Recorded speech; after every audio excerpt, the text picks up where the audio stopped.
Good morning, Jim.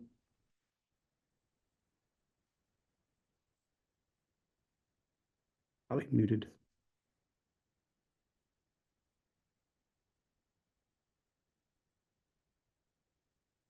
Hey guys, how are you? Hey Melissa. Hey, Jim, how you doing? Good. How you doing? We're doing pretty good. Awesome. Good to see you, Forrest. Forrest is ready to show us what a rock star he is today. This is awesome. I'm excited. Good. Yeah, Good. Hey Dana Toms. We had Alicia, Reeal, Adam. All right. Sounds good. Let's do it. I've had a busy couple of weeks. I, Yeah. I had I had the mastermind from Augie's meeting. Oh, you did.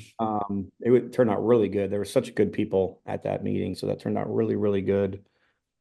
And then last week last week I had my leadership team meeting that I took my leaders out of town for like 3 days and That's nice. plan 2025. And then right after that, went out of town to go to Austin to speak at Lisa J's event. Yeah. Oh, that's right. And we did get about 40 people signed up for the for our discount program. Good. And then just got back into town. Oh, and while I was there, I actually got to come in on a day of the lenders mastermind that they had from Share the Love with all of those guys. I It kind just of talked to Tony Williams a few minutes ago. That sounded good too. Yeah, it was really good. I had a good day. So boy, this is this I we normally have a lot more people show up here. I'm not quite sure what's going on here. I just wonder if there was an issue with the emails and things, but that's just my opinion. Yeah, maybe. I did talk to my team about that this morning. 'Cause Uh, I didn't get yeah, I it. did talk to my team about that this morning, and we'll definitely go through it. We actually have 2,000 names on that email list. It's good. So now people are popping in here. People are used to hopping in a couple minutes late. There we Mhm. go. Stephen Fryer, our bearded Canadian friend. How's your beard coming? Are you going to be Christmas Santa Claus this year, Stephen?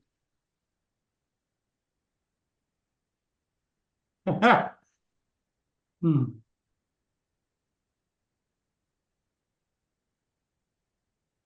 Well, cool. Morning, Paul. Morning, Matt.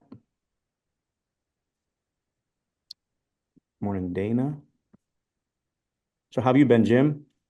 I am busy, but I'm good also. I'm busy because we're away last week. So Yeah, that's anytime you're away for a few days, you got to come back and get rolling. how it goes. All right. Well, it's 4 after here, so um I think this is the right PowerPoint. Yeah, here we go. All right. So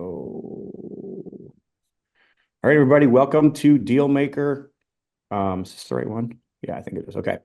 Welcome to our calls. We do these calls every single month. If you guys or if you're a leader and you're watching this live or watching this on the replay, just keep in mind, remind all of your members that this is one of the benefits that we give out every single month for all of the deal makers around the country. Really trying to add value and do as much as we possibly can. Last month's call was Eric Vogel, did a great job. Honestly, if you haven't watched that, I would really go back and watch Eric's call. Did a really good, talk about how to create your vision for your life. And it's something that I think a lot of people don't do super well. Next month, December 17th. I know it's holidays, guys, and this is kind of one of those times where people kind of slack off on staying with the community, but we did this a little early on purpose. So Lisa J, wonderful girl here in Texas, she's going to talk about short-term rentals and midterm rentals. So I'm excited to hear from her about that. So just the next call is going to be December 17th, and we'll make that happen. Want to remind everybody about the Deal Maker, Gary, September 4 through 6. And then also you guys can get the videos from last year at last year's event. But upcoming, we've got a couple things coming up. First of all, I don't have a slide for this. I really need to get a slide, but there is a deal maker that was rescheduled for January. Jim, you want to give a little information about that deal maker in Orlando? Sure. And Tom, if you're able to like share this to your personal profile, that would be awesome. But the one in January is going to be January 8, 9, and 10 in Orlando. And it's going to be 3 days of deep dive training on private lending. This is good for people both borrowing and for becoming the lender, both sides of that equation, which Tom, you and I do both sides, which is always the best way to go. It's going to be amazing. And then in March, we have our annual deal maker. It's going to be great. It's actually March 26, 27, and 28.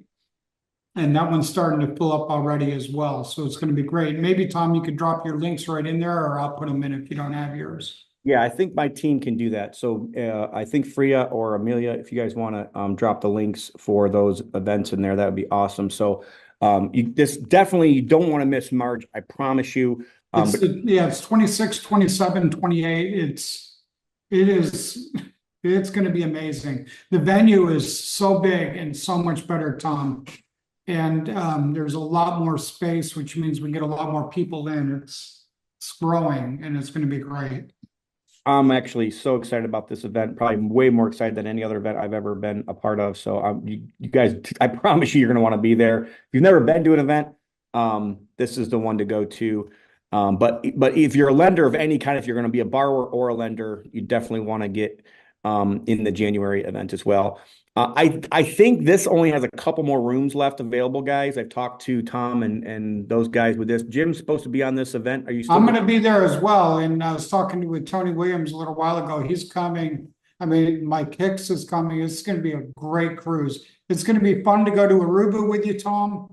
Yeah. But the networking will truly be epic. Yeah, there's 4 whole days of cruising, which we normally don't have that in these cruises because Aruba's so far away. And I've never been to Aruba too. So most of the time when you go on these cruises, it's not really anything special because you've already been to all the places. But I've never been to Aruba, so I'm really excited about that. It's an amazing ship too, guys. If you haven't been on some of the new big cruise ships of Royal, really cool water shows. They have a drone show that'll knock your socks off. But if nothing else, to get to spend a whole week with guys like Jim Ingersoll and Tom Nardone and Mike Hicks and all these people, I promise you, I've learned a ton on these cruises. I've probably been on 10 investor cruises over the last 10 or 12 years, and I've gotten tons of relationships. So if you guys can go on that, that'd be awesome as well. So just remind everybody, next month is Lisa J and Forrest McGhee. So Forrest McGhee is a rock star in Richmond. He's got his own local club there. Me and Jim just got to be there with him a couple months ago, about a month or two ago. But Forrest is going to talk about his first flip. And I think sometimes people don't hear all the mistakes people make, but Forrest is going to just bear it all and tell everybody all those mistakes he made on his first, flip. And then he's going to kind of talk about, like deal maker and kind of like, so he did his first flip before he was in the community. And then after that, he got a community and he hired a mentor. And then he's going to kind of show how that community has helped him. And then he's going to kind of show some of his more recent flips, how he learned how to flip correctly after he learned how to, flip correctly. And then also him and his wife have an amazing staging business. And he's going to give some insights on how, that's been able to help him with his flipping business. So without further ado, I'm just going to hand it over to Forrest and let you take the floor. Welcome, Forrest. Thanks for being on today. We appreciate you. You're muted still, I think, there, Forrest. Sorry. Amelia, do you need to unmute him or That's good. I got it now. All right, perfect. Hey, so my name is Forrest, and just wanted to kind of introduce myself and let everybody know why I'm here. From Richmond, Virginia. I've been doing real estate this is my 10th year. So March would be my 11th anniversary of this crazy ride of real estate. But back in, I'll just go ahead and, click things off. I'm going to share my screen real quick and be a good steward of everybody's time. So Everybody should be able to see my screen. And if everybody can see my screen, yeah. Yes. Yep. Okay, perfect. All right, so I'm a deal maker. That's what I do. Like Jim alluded to about the lending event in Orlando early next year, right? I'm on both sides of the deal. I like to, create financing. I like to use financing. We take properties as they come to us that I feel is a good opportunity. Um, and then a lot of good opportunities I just don't have time with or I just don't want to do. So we do, let those out, to other people to go make money with. So um, my first deal was in 2014, and I pretty much did everything completely wrong. So let me kind of break this down for you. So this house is in Richmond, really nice area. It's right next to a really, really nice area. But of course, we, kind of thought when the neighborhood is in the neighborhood and then you got somebody in the outlier, they don't always comp correctly. And so, that was really our first mistake on this one. We kind of thought the price was a little too high. Excuse me. We kind of thought the value was higher than it actually was. And this house, which you don't see, is it has a completely full basement that's finished and sucked, a whole lot of our money away. So the house was way too big. I underestimated the scope of work, overestimated my ability, and decided that I would, do most of this stuff myself. And so, I spent, 6 long months of day in and day out, doing slave labor in this house, fixing just about everything from the floors to the ceiling. I decided that, I was going to take my taste, my preferences, and, what I thought would, have sellability into the thing. So I did recessed lights. I did, tile where I probably should have just done, some plank flooring. Um, you name it, I subjected my personal taste into it. And then we had issues that, came up like that wall, it had to get removed. So that was unexpected, equipment rental and, some disposal fees and some landscaping that had to get done. And this was a second kitchen that I should never have done. I mean, of course, it doesn't look like much, but after you do the plumbing and all that stuff, I thought it'd be great to have a second kitchen down there. And I mean, to me it was, but who knows if it was a good deal or not? It was a waste of money. And then so this is a regular kitchen, that we had done. Put a refrigerator. I don't do that anymore, and it just looked like a nice house. And then this is another thing. I'll never do a tile this small again in my life, right? The larger the tile, the better. That's my new opinion on life. So me and my wife at the time, she was helping me, not doing the home staging business, but she was helping me stuff like this. And she thought we could do this tile and it would be fun. So, it turned out to be a really nice house, but the problem is it took too long.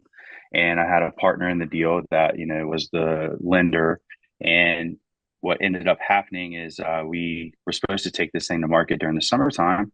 And it ended up being in the middle of winter and we priced it at the top of the market. We couldn't get it sold. He got discouraged. I got discouraged. Nobody made any money. He ended up doing a rent to own. They didn't exercise their option. I ended up renovating this house a second time. They smoked in it. And so we had to repaint the house and get rid of the smoke smell. And still didn't get paid. So I lost I lost twice on one deal. And so but interesting after this property, okay, after this house right here, what ended up happening is that relationship ended. So I lost money, I lost time. The only thing I got out of this deal was knowledge of what not to do on the next one. So lost the partner, lost the friendship, lost money on the house, just lost everything but knowledge. And so at the end of this flip, my father was kind of helping me sporadically through this thing, and he saw the relationship not going good on the partnership, and he saw an opportunity for him and I to work together. So he actually had gone to one of the Dealmaker events that Jim had hosted, a 3-day event in town, and he came to me and this, I'll never forget it till the day I die. He goes, "I know where to find the money. I know where to find the deals. I know how to find the contractors. I know everything about flipping. I went to this 3-day class. You want to do it with me?" And I was like, sure, right? What else was I going to do? And so we set off and decided that we were going to get better. So, I went to the next deal maker, and then we took on a mentor, and we just started doing the system the right way, and, you know, never looked back. So, so what I did, differently was, I didn't do everything myself. There's a couple things that I'll do just because I like doing them. And, if it makes me happy, then I'll do them, but I don't, build a whole house myself or renovate it myself. We decided that we were going to, just do what our previous experiences taught us and just be the general contractor. And then the other thing, that we had to build out, so with that, we had to build out a team of contractors and subs and people to do stuff for us. And um, then, we had to figure out, okay, well, who are we going to choose for lending partners? So we used, hard money here in Richmond for our first few deals until we were able to form relationships where we could use private money. And then, every once in a while you get, these little deals that, you just throw your money in on and take care of that way. And then, the opportunity is going to present itself sooner or later for you to figure out some creative strategies. So fortunately, my mentor was big on that, creative strategies. And, of course, with Dealmaker, I mean, we talk about creative strategies all the time. And, we're closely, all these groups are closely, knit together. And so like I went to an event called What Box, down in Georgia, I think it was, in Atlanta or whatever. And, that's just talking about all deals are possible, right? It's just, you just got to have the knowledge and experience to know, what box that house goes in. So, as we grew, I ended the business with my father and, went off on my own. And at the same time, my wife was starting her home staging business. And so, in working in the home staging business with her, helping her grow that to where she could hire employees and I could get out of that, we were able to go see a lot of flip properties. Like, I mean, like she was staging at some point. I mean, shoot, just Jim's houses, right? Just Jim's houses. She was staging 2 to 3 a week sometimes when he was when he was a flip mogul. So we got to see a lot of things of, what really makes a house sell. And I remember one time, I was going through this one house and I was like, oh my gosh, that's wrong. Oh my gosh, that doesn't look good. And my wife just goes, hey, we're here to stage a house, not buy it. Come on over here. Let's go. And I was like, all right. So anyway, that's when I kind of realized that, less is more in a house, right? It's not about me. It's about, how you're going to make this house appealing to the largest buyer pool possible so you get the most money possible. And so, you oftentimes you're giving away money when you put your taste into a home. You're just giving it away. I can't say it any other way. And sometimes there's people aren't going to like those fancy lights, right? So I keep just the simple things simple, and I take out everything that doesn't look like a house, and I put the house back the way that a house should look. I don't go crazy. I don't take out walls. I don't do this and that. I don't do structural beams. I mean, if I say if that wall is there when I bought it, then God wanted it there for a reason. So there's no reason for me to take it out. If I have a big deck, I take those things are money pits. Everybody here probably knows that. If it's a big deck, I make it a little deck, right? I mean, I just I there's no need for it. I have the exact, I just there's no need to spend all my money on a house, right? My job is to make money, not spend money. Um, and then another thing I learned, we have, in Richmond, we have a lot of great talent. And so one time, we were, speaking with Rich Lennon, and he was talking about how, he never puts refrigerators in there. His agent said, "What are you doing that for?" So he stopped doing it and never looked back. And I said, "Well, that's a great idea, right? I mean, what's that, $1,000 bill sitting in your pocket, that you didn't have to spend?" So I stopped doing it and never looked back, right? I mean, we've done 10, 20, 30, 40 flips with no refrigerators, and I've never had anybody say, "Hey, there's no refrigerator," right? Um, so just simple things like that just keep $1,000 bills in your pocket. Um, so what is important, right? So we had this one house. Sorry. So This house right here is 5624 Chamberlain, and we sold this house. Um, so this house was an interesting deal, but like, they smoked in this house for like 20 years. So, it gets me to what's important in a house, right? A house has to smell clean, right? And, more often than not, your buyer's not going to be a smoker. So, that's important to them. So, this property we had to, basically, we had to encapsulate that. So, there's ways to do it properly. And so we encapsulated that smell into the house forever. And when they demo this house, they'll start smelling the smoke again. But, we were able to get that out of there and make it a nice home. So we did the roof and we did the siding and, painted the foundation, made it look good.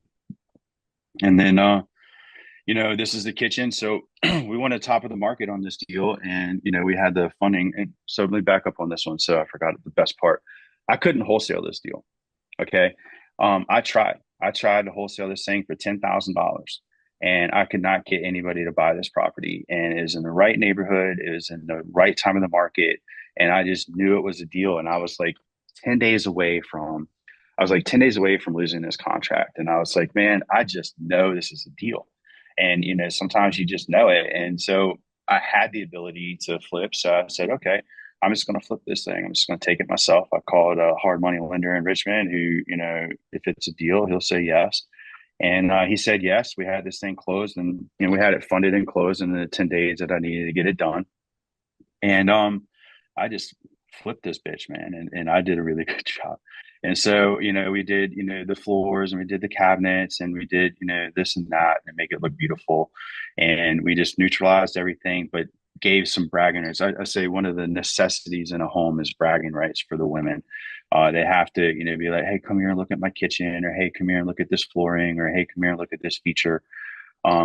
So that was just one of the things. And I don't always do kitchens. I'm famous for, I had one time a flip down in Hopewell. The cleaners go, why didn't you paint the cabinets? I said, because I didn't need to. And, the house still sold for top of the market in less than 10 days on the market. And, um, you just don't need to tear everything out. Sometimes it's okay to leave things the way they are and just put some countertops on it, be done with it. So, anything that a buyer can touch, I like to fix or replace. So that just either like, new doorknobs, new hinges, new light switches, new receptacles, new cabinet pulls, the appliances. Nobody wants a greasy, microwave and a greasy range. I think that's a big, shows that you're a little too cheap when you do stuff like that. But yeah, anything a buyer can touch, that's the kind of stuff that I focus on, and I really don't focus on much other than that. And the proof's in the pudding. So, excuse me, this is the same room as this room. I couldn't find the staging pictures on this, but anyway, point is we do some accent colors, and this it was all wood, and it was dark, and it was just nasty. And so this was where he did most of his smoking. So this one had to take a lot of paint and a lot of uh, encapsulation of the walls to get this done. But we did, and it turned out beautiful. And so let's see. So this is the big deck, and this is what I did with it. I made it into a little deck, exactly what I tell everybody else to do. And it turned out great, man. I mean, you can't argue with that. So, and then so we borrowed 159,000 on this house. We sold it for 315. Our due to seller on the HUD was 122.7. So, and that was with a less is more approach, right? That wasn't, fancy light fixtures. That wasn't, I never buy a ceiling fan over $100. I just, less is more. And, that's the story here is what do they say? They say, it's not how much you make, it's how much you keep. Right. So, right. So, in the tax world, so it's the same thing here, right? You can spend all your money you want, and that net to seller can be as small as you want, but there's no point in it, right? I mean, you should be spending your own money, not the other people sitting there throwing your light fixtures away. So, this is another story of how we learned to do it correctly. This is Elmstone. This is over in a area of Midlothian that is quite desirable. And this story is pretty unique. I got a Bing PPC lead on a Sunday morning, and I I looked at the address and I was like, this can't be real, right? This must be a mistake or a fake lead or something like that. And, I did what I do. I called them up and I said, what's going on? And they was like, hey man, I need to sell my house. I'm like, well, is this the right address? He goes, yeah, it's the right address. I said, well, can I come out right now? And he said, yeah. Like I said, this is a Sunday afternoon, right? And I got a Bing ad. And so I go out there with a contract in hand. You always take the contract with you. That's purchase number one, rule number one, take the contract with you. And so he had to sell. The guy had a real problem and he needed a real solution. And so he was asking $600,000. We bought it with renovation money in the loan at 501, but he carried a second, which is how creative financing can really work to your benefit, because my lender would only lend on 350. So the guy had to carry a second for 150 for the duration of the flip. And it was zero money, zero payments. He was just going to make, I think I got him at 10% flat, 10% flat interest on that. So it made it appetizing enough for him to carry that second. And I didn't think of this, right? I mean, none of us are born with this knowledge, right? I mean, my lender said, hey, I'll lend this much. And I was like, well, that's not all the money. He goes, well, just get the seller to carry a second. I'm like, huh? He goes, just go do it. And he did, right? And it's amazing when you ask them. A lot of times people say yes. So it made a no deal into a super deal. And so let me see here. All right, so this is the master bedroom. This guy, I mean, he wasn't a very clean human. And this is what it looked like after my wife staged it. And after we renovated it and everything, and it turned out quite beautiful. And then this is the dining room, which you can't see is, they got all this, beautiful chair molding and this beautiful detail underneath of it. And so we used the accent color. This is the same accent color that we use in all of our houses, the one I just showed you before. And this one, it's the same accent color, and it just pops, man. It works great. It works great with your grayish. It matches, we use I forget. We use a grayish color, and it matches with it. We had another interesting thing we did on this is, I was I was a little nervous about this, so I had Sherwin-Williams color person come in and do the colors for the house with me and everything, and that's a free service, So if anybody's a little stumped, right, just reach out to these people, and it's all free. I mean, it's all free. It's their job. They get paid whether they come see you or not. And so this is the living room, and so it was very vanilla. It was a newer home, so we just had to add some color and some pop. And so this is what it ended up being. We just took that same accent color and just made something that was completely vanilla and just blended into the back. We turned it into something that was a focal point, and of course, Dealer knocked it out of the park with staging, and we did a good job with the flip. I mean, we did the right things, right? So, what did I do that was right? Right, we got rid of the smells. All the flooring was right. All the painting was right. We did pretty awesome landscaping. So, being a higher end property, I did have to think a little bit outside the box of my cost effective, measures. So I did some of that pretty landscape lighting that shines up on the house and, makes the house look pretty at nighttime.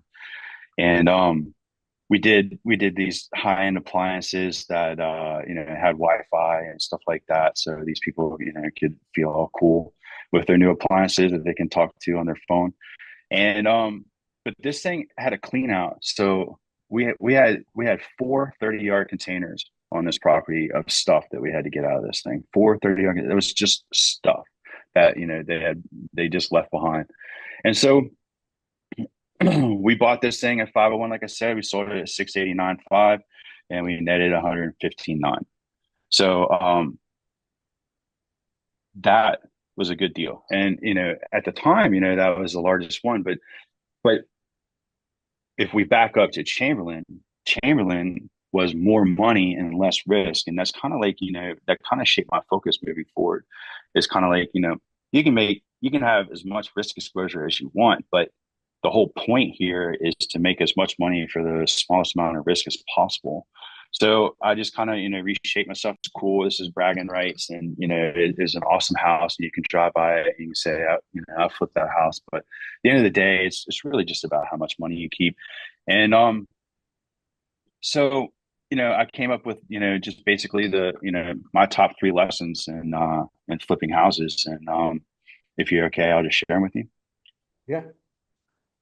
Okay. So, smarter project management and efficient investment, right? You have to, I thought I could save money by doing most of the work myself, but that approach, it took your timeline too long and it cut into my profits. And, so by, stepping back from the daily activity, becoming the contractor, and then really being laser focused on my scopes and not letting that get out of control and not paying for, one light when another light that's less expensive does the same thing. It lights up a room. Another interesting thing that I do that I learned from Jim and some of his flips is I always thought that, a bedroom should have a light or a ceiling fan. And that's just not true.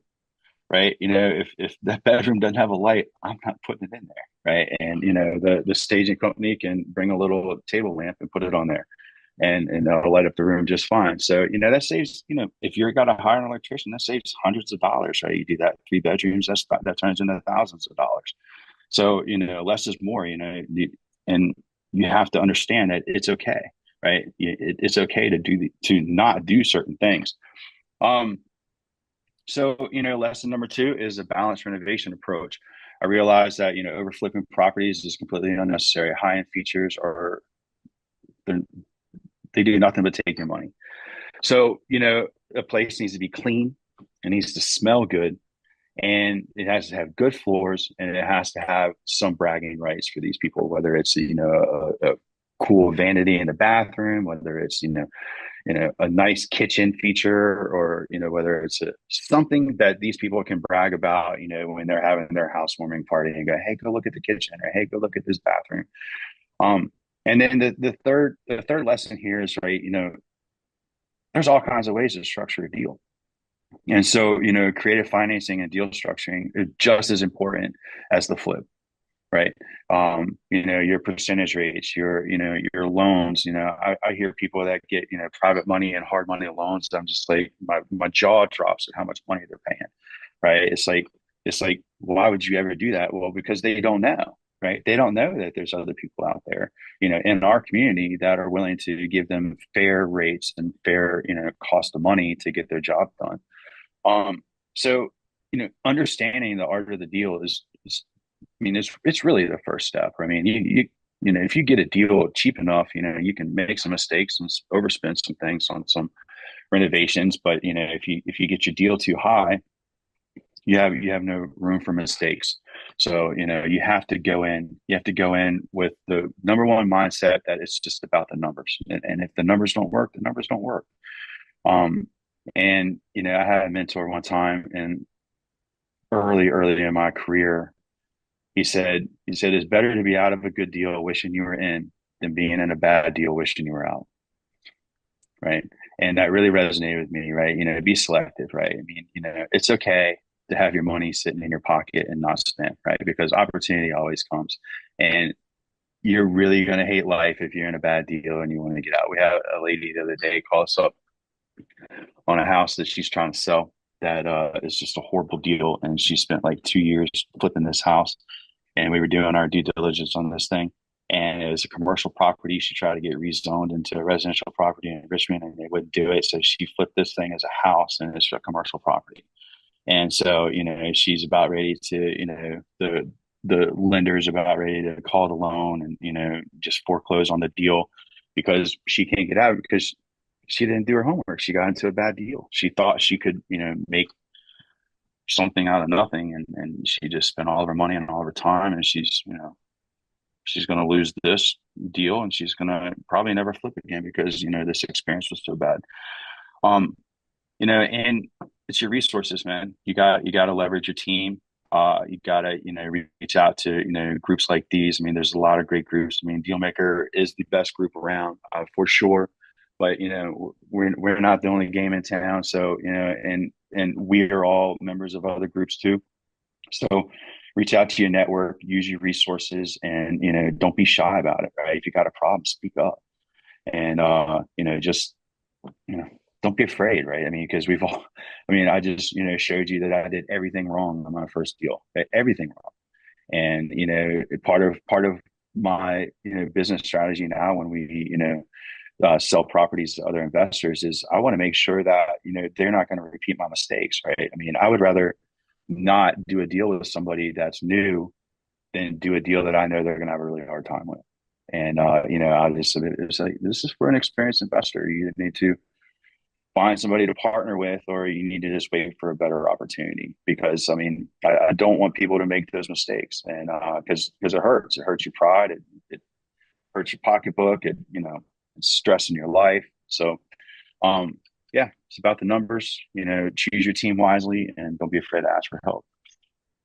One of the things I really love about Forrest and his story is even on that first deal, he said he lost a bunch of money, but he still just kept grinding it out and he got to the finish line. A lot of times when I see people that have an issue with a deal, they like just freeze and they stop. They don't like keep going. And I think sometimes that's like one of the most important things that we can do as investors, as when we do have those tough times, like just face it, fix it, like admit it, quit it, and kind of make that happen. So if you're in the middle of that, just keep that in mind. Amelia, can you make sure that Jim is unmuted here? I think Jim's going to close us out a little bit, but I do want to remind everybody of the new Dealmaker discount program that we have coming up.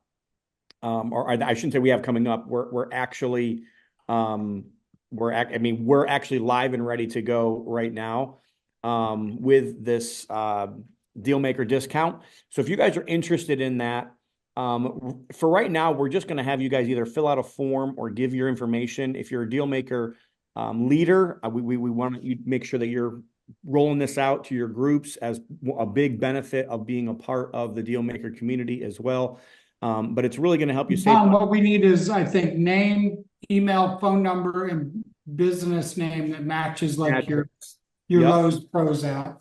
Yep. If you guys could get us that, Amelia's going to put a link that will easily get that for you guys in the chat here. Or if you guys just want to give that in the chat, or just get it to me or Jim, and we can really help you guys with that. And then also, if you guys need specific discounts on specific products in the Lowe's house or in the Sherwin-Williams, also get with me as well, because we are trying to negotiate for all of our people. You're never going to get like as good of a deal as you want, but every 5, 15, 20% like really does make a big difference especially if you're talking about volume. I just want you guys to work to think about that and know that it's coming. Thank you, Forrest, for being vulnerable. Sometimes I know it's a little tough to kind of, show everybody about, your wounds, but I think it's really helpful, especially to new people. Yeah. I mean, if you take nothing else away from this is, you have to surround yourself with a good group of people. You have to be involved, and you have to communicate. So, and you have to learn, right? I mean, I could have very easily quit and just said, this business ain't for me, and gone back to contracting, and, I'd be okay. But I was just determined or stubborn enough to keep moving forward. That's good. It's awesome. I apologize, folks. We are having problems with the muting and unmuting today. I think there you go, Jim. No, it's great. I always say, Tom, in Forrest, the key to failing is failing quick and getting recovered fast. Because my first big failure in Jamestown, New York, Tom, took me 10 years. I kept working corporate America for 10 years. And that's the wrong approach. When you fail, fail quick and recover really fast. Absolutely. Does anybody have any questions? Anything that Forrest could help with? Forrest, you did say that I think you kind of touched on it, but you really kind of didn't dig too deep into it. I kind of wrote down a couple questions. The first question was I was wanting to know if you could go through that whole seller finance, and then the second one is what are some of those things that you learned from staging other people's houses that you kind of feel like has really helped you know what to do and what not to do, because I think we all run into that trap. We all at times want to over improve, and at all, I mean, I know we do. Sometimes we want to over improve, and then sometimes we get to listing, and I feel like it's not quite there. And the ones that I feel like are tip top are the ones that sell fast, and then the ones that we don't quite do all the things that you said we don't have to do are the ones that sit a little bit longer. And I do think I did want to mention this. I feel like part of this is market driven, and you are in Richmond, which is still a hot market even today. But there are other parts of the country that's not always like that. Well, I think you need to flip to the neighborhood. That's one thing, right? And just to be frank about it, right? You need to, when I say that, you need to look around at, who's living there, and then also the value of the home. So you need to flip to the left to that neighborhood, bring it up to the level of that neighborhood. And then, but really, right? Good enough is good enough. It doesn't have to be perfect, right? It's a used house, and it's always going to be a used house. So good enough is good enough. I stay away from the older homes that other people are willing to tackle, because I mean, there's a lot of problems in those homes, right? There's no insulation. The building practices aren't practiced anymore. Nobody knows how to do it. So I just kind of that's another thing, right? I don't complicate things for my contractors, right? I mean, I know that the painter's going to paint, and I don't try to get him to do a bunch of drywall. Right? I've made that mistake before, right? I get a drywall guy, so don't have the electrician do the plumbing. I've made that mistake before. So but good enough is good enough, right? I mean, if that wall has, if you can see a couple of the spots, don't spend all your time trying to get all the spots out. There's all kinds of tips and tricks, but good enough is good enough. It'll be fine, right? You'll live to flip another day if you just leave some things alone. Another good thing, another good interesting point is had a home appraiser one time. I was telling him, I said, I'm going to do this and I'm going to do that. And he goes, don't do that. He said, leave something for the homeowners to do, the new owners to do. Let them do some personalization. You don't have to do everything. Leave that alone. Just don't do that. And I was like, okay. And he was right. But seller financing, right? Let's touch on that. We could go down that all day long. Or creative structuring.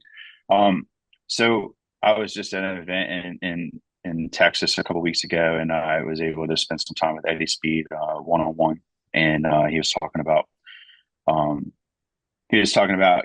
what his note buyers are buying right now, and he was saying you need to leave these sub twos alone, and you need to just go and pay off the underlying with a private lender, and the underlying debt, pay off the private get the private lender to pay off the debt, and then get the seller to create a second for some small amount. And he said, those notes, are easy to sell. He said, but these sub twos are kind of hard to sell right now, especially with all the excitement for them. We do those. We do those well. We do those as proper as possible through our attorney. But there's all kinds of ways to get in a deal that may not the cash offer may not necessarily work.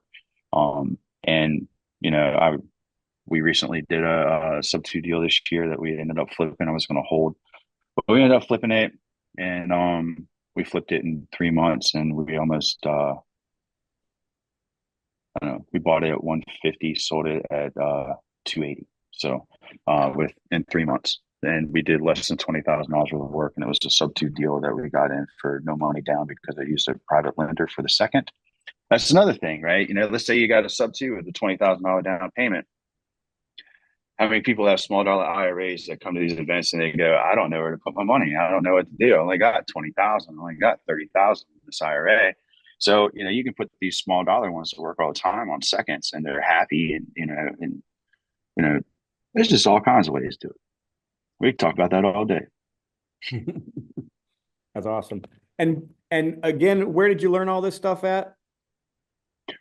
So I started my rabbit hole at Deal Maker, in 2015. That was my first event, and I still have friends and people that we do business with through that event. And you know, um, I, I don't know what to say. I mean, it changed our life. I mean, I am the guy drinking the Kool-Aid for Deal Maker. So thank you, Jim. Thank you for that. Well, thanks for being a friend for a long time and starting with your father, continuing through your awesome life. So thank you. Likewise. Well, awesome. This has been a great call. I appreciate you, Forrest, for investing in our community. Hey, Tom, just let me mention really quick, if somebody's in an area without a deal maker meetup and you'd like to start one, I'll put the link into the chat for that as well, because that website is now up. Awesome.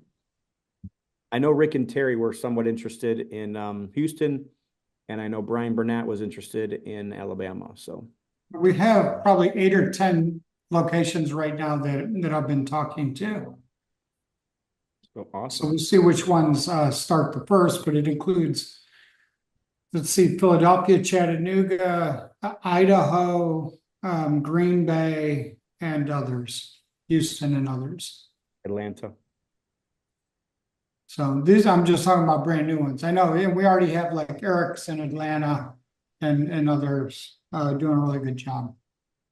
Awesome. Well, cool. Well, if I can say one more thing. So, we have, Dealmaker Richmond. I see, a couple of our members are here. And, I want to make mention that we don't only do the, in-person event the first Thursday of the month. In the middle of the month, the second Thursday of the month, we do an online event. And this week, so what we do on the online event is 30 minutes to an hour, depending on, how long I feel like talking. And we basically deep dive, something that I liked about the in-person event at the beginning of the month.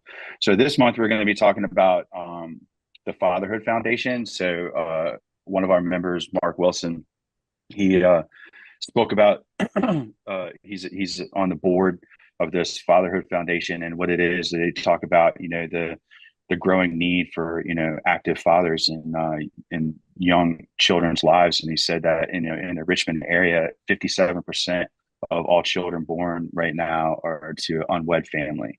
So there's a real crisis of lack of fathers in the home.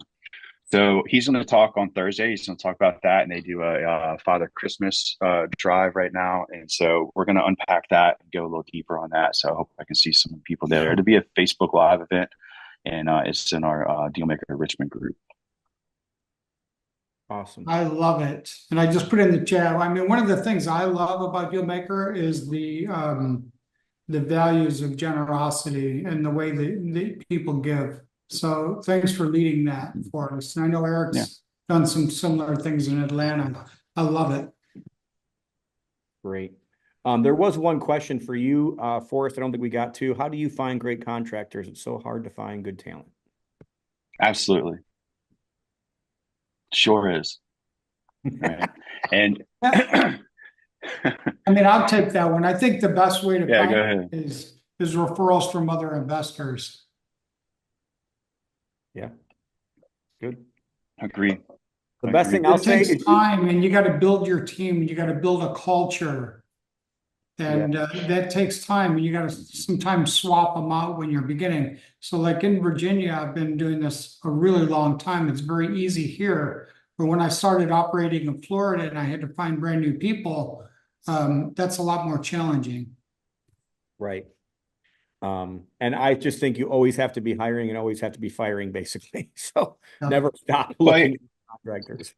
My dad had a great analogy for this, right? And it was in his electrical contracting business, and we took it through, real estate as well. But he said, you have a sports team, And the kicker's great this year, and then he got injured in the off season. Now you need a new kicker, or this quarterback is in a funk, right? So we have to swap him out. You're always changing the team up. You're always looking for better. In a contractor world, they get greedy, right? They take advantage of you after a certain amount of time. They change, right? They change. They're humans, right? And humans go through seasons of life. So yeah, you're always, like in our business, right? You're always recruiting. You're always looking for good talent, right? You never stop. Yeah, I completely agree. Well, awesome. Unless Jim's got anything else to finalize with us. Thank you, Forrest, for coming on again today. Thank you. See everybody next month with Lisa J. If I can get that on here, I guess I can't get it on here. It's not working. Looks good. Thanks, Tom, for sharing that link to your Facebook as well. Eric, good to see you as well today. You guys are looking good. Yeah, I think it was great. I think flipping is a great way to create active income. There's a lot of things you can do right and a lot of mistakes you can make along the way. But I've been doing it a long time, so I've made all the mistakes imaginable. Absolutely. Yep. So next month with Lisa J, December 17th. If we don't get to hear from any of you guys between now and then, have a happy Thanksgiving, and remember to be thankful for everything that you've been given this year and all the blessings that we do have. A lot of times we get discouraged on things we don't have, but I bet you most of us, if we were to look back 20 years and think about what we had then and what we have now and what things are easy now versus what was, easy for us then, we have a lot to be thankful for.